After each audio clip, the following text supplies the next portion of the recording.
மதுரை ராஜாஜி அரசு மருத்துவமனையில் 300 ரூபாய் லஞ்சம் தர மறுத்த காரணத்தால் மகனை இழந்த கணபதி இந்த விவகாரத்தை நீதிமன்றத்தில் முறையிட முடிவு செய்துள்ளார். இதனிடையே லஞ்சம் கொடுக்காத காரணத்தால் மதுரை அரசு மருத்துவமனையில் சிகிச்சை மறுக்கப்பட்ட சம்பவத்திற்கு மனித உரிமை ஆர்வலர்கள் கண்டனம் தெரிவித்துள்ளனர். இது தொடர்பாக நமது செய்தியாளர் வினோத்திடம் கூடுதல் தகவல்களை கேட்கலாம். வினோத், லஞ்சம் அளிக்க மறுக்கப்பட்டதால் மதுரை அரசு மருத்துவமனையில் சிகிச்சை மறுக்கப்படும் விவகாரத்தில் மனித உரிமை ஆர்வலர்கள் முன்வைத்துள்ள கண்டனம் பற்றி சொல்லுங்க வினோத். வணக்கம் அனிதா. அதாவது கடந்த 2ஆம் தேதி தனது மகனை மதுரை புதுரை சேர்ந்த கணபதி என்பவர் தனது மகன் ராஜேந்திர பிரசாத்திற்கு உடல்நலம் சரியில்லாத காரணத்தால் அவரை மதுரையில் உள்ள ராஜாஜி அரசு பொது மருத்துவமனைக்கு கொண்டு செல்கிறார். அப்பொழுது அங்கே அந்த 108 ஆம்புலன்ஸ் மூலமாக கொண்டு சென்று அவரை அந்த ஆஸ்பத்திரியில் அந்த மருத்துவமனையில் இறக்கிவிட்ட பிறகு அவரை கொண்டு செல்வதற்காக ஸ்ட்ரெக்சர் கொண்டு வரப்படுகிறது. அதை தள்ளும் அந்த ஊழியர் தனக்கு 300 ரூபாய் கொடுத்தால் மட்டுமே தான் தள்ளி கொண்டு போவதாக அவரிடம் கூறுகிறார். அவர் இந்த லஞ்சம் கொடுக்க மறுத்து அங்கே இருக்கும் மருத்துவர்களிடம் முறையிடுகிறார். அப்பொழுது மருத்துவர்கள் அந்த உயிருக்கு போராடி கொண்டிருக்கும் அந்த சிறுவனுக்கு மருத்துவ உதவி அளிக்காமல் நீங்கள் போய் அதாவது அந்த மருத்துவமனை சீட்டு வாங்கி வர வேண்டும் என்று அவர்களை 1 மணி நேரம் அழைக்களித்துள்ளனர். மேலும் அதன் பிறகே டாக்டர்கள் இவர் முறையிட்ட பிறகு அவருக்கு சிகிச்சை அளிக்க முற்படும் பொழுது அவர் இறந்து போகிறார். இந்த சம்பவம் தொடர்பாக அப்பொழுதே அதாவது அன்றைய தினமே அங்கே இருக்கும் காவல் நிலையத்தில் இவர் முறையிடுகிறார். அப்பொழுதும் காவல்துறையினர் இதற்கான எந்த ஒரு புகாரையும் பதிவு செய்யவில்லை. மேலும் மருத்துவமனை நிர்வாகமும் இதற்கான புகாரின் மீது உடனடியாக எந்த நடவடிக்கையும் எடுக்கவில்லை. இது பற்றி நம்மிடம் கூடுதலாக பேசுவதற்காக இறந்து போன ராஜேந்திர பிரசாத் அவருடைய தந்தை கணபதி நம்மிடம் உள்ளார். அவரிடம் மேலும் இது பற்றி கூடுதலாக கேட்கலாம். சார் வணக்கம். அதாவது ஆழ்ந்த வருத்தங்கள். இப்போ நீங்கள் உங்கள் மகன் அந்த இறந்த பிறகு அந்த ஒரு சம்பவத்துக்கு பிறகு நீங்கள் எந்த ஒரு நடவடிக்கையுமே ஒரு மருத்துவமனை நிர்வாகத்தாலோ இல்லை காவல்துறையாலோ எடுக்கப்படல. இப்போ நீங்கள் மேற்கொண்டு நீங்கள் இதை என்ன பண்ண போகிறீங்க? நீதிமன்றத்துக்கு நீங்கள் நாட போகிறீங்களா? இல்லை என்ன மாதிரியான நடவடிக்கைகள் நீங்கள் எடுக்க போகிறீங்க? சார், நான் மருத்துவமனையில் டீன்கிட்டேருந்து நான் பதில் எதிர்பார்க்கேன் சார். அதே மாதிரி மாவட்ட ஆட்சித்தலைவர்கிட்டையும் பதில் நான் எதிர்பார்க்குறேன். அப்புறம் எஃப்ஐஆர் இதுவரை எனக்கு கிடைக்கல. அதுக்கு கோர்ட்டில் டைரக்ஷன் போட்டிருக்கு. எஃப்ஐஆர் வாங்க டைரக்ஷன் போட்டிருக்கு. இது கிடைச்ச பிறகு அடுத்து என்ன நீதிமன்றத்தில் என்ன எடுக்கணும் அப்படின்னு சொல்லி அந்த பதிலை வச்சு நான் மேற்கொண்டு நடவடிக்கை எடுக்கணும் சார். இப்போது நீதிமன்றத்தில் நீங்கள் என்னன்னு நீங்கள் வழக்கு தொடுத்துருக்கீங்க? உங்களோட பிரேயர் என்ன? மகனுக்கு அது ஆஸ்பத்திரியில் ஊழல், கரப்ஷன். 2வது பையனுக்கு சிகிச்சை அளிக்கலை. சிகிச்சை தாமதமாக அளித்து ஒரு 2 மணி நேரமாக உயிருக்கு போராடிக்கிட்டு இருந்தான். பையன் நாக்கை கடித்து தூர்த்து வாயில் ரத்தம் கூட டாக்டர் கொஞ்சம் கூட இறக்கம் எந்த விதமான இதுவும் இல்லாமல் அவனை சிகிச்சை அளிக்க எவ்வளவோ கெஞ்சி நானும் என் மனைவியும் டாக்டர் எவ்வளோ கெஞ்சும் கூட அவங்க எந்த விதமான சிகிச்சையும் அளிக்கலை.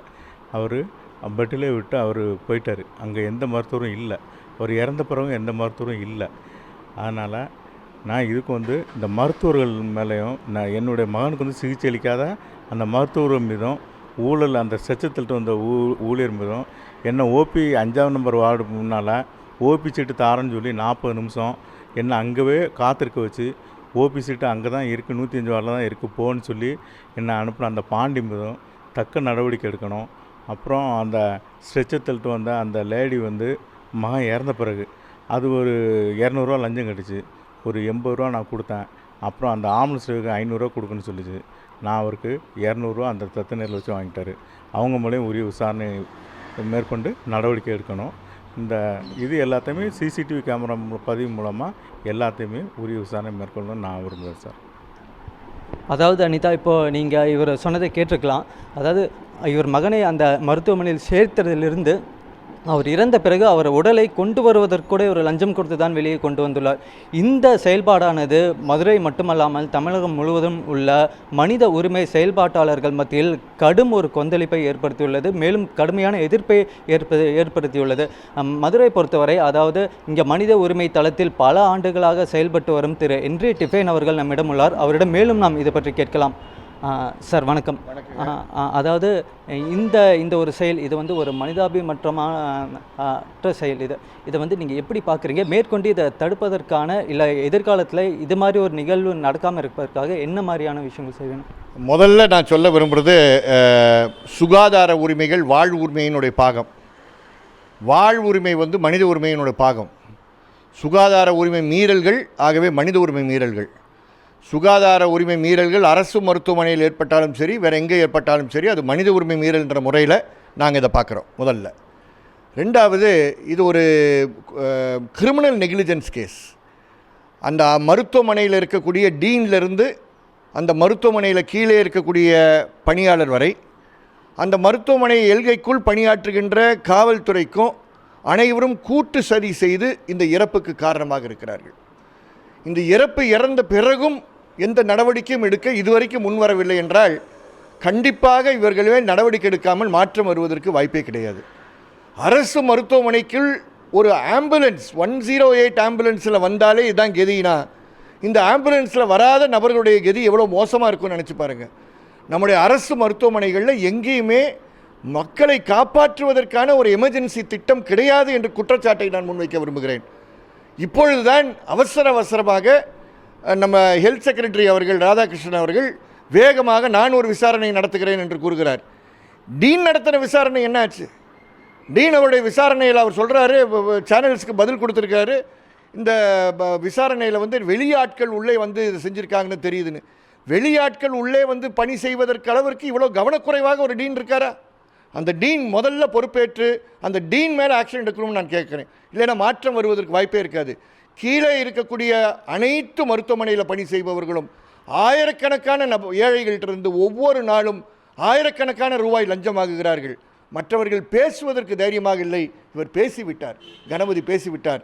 கணபதியின் காரணமாக, கணபதி நடவடிக்கையின் காரணமாக லட்சக்கணக்கான மக்களுக்கு நல்லது வரணும்னா இந்த வழக்கில் நடவடிக்கை எடுக்காமல் முடியாது. ஒரு கமிஷனர் ஆஃப் போலீஸ் அந்தஸ்தில் ஒரு மதுரை மாவட்டத்தில் ஒரு கமிஷனராக இருக்கார்.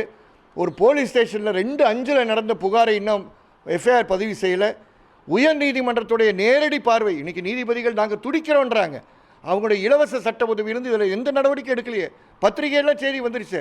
இவர்கள் அனைவரும் கூட்டு தவறு செய்கிறார்கள் என்பதை குற்றச்சாட்டை நான் முன்வைக்கிறேன். ஒரு மனித உரிமை மீறல் இல்லை, லஞ்சம் வாங்குவதும் மனித உரிமை மீறல் என்பதை குறிப்பிட விரும்புகிறேன். அதாவது நீங்கள் கேட்டிங்கனாக்கா, இப்போது இந்த மனித உரிமை தளத்தில் செயல்படும் அனைவருமே இதற்கு வந்து மிக கடுமையான கண்டனங்களை பதிவு செய்து வருகின்றனர்.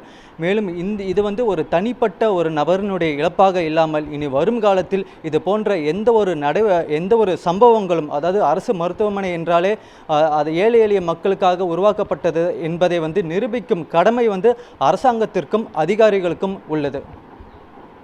அனிதா, தகவல்களுக்கு நன்றி.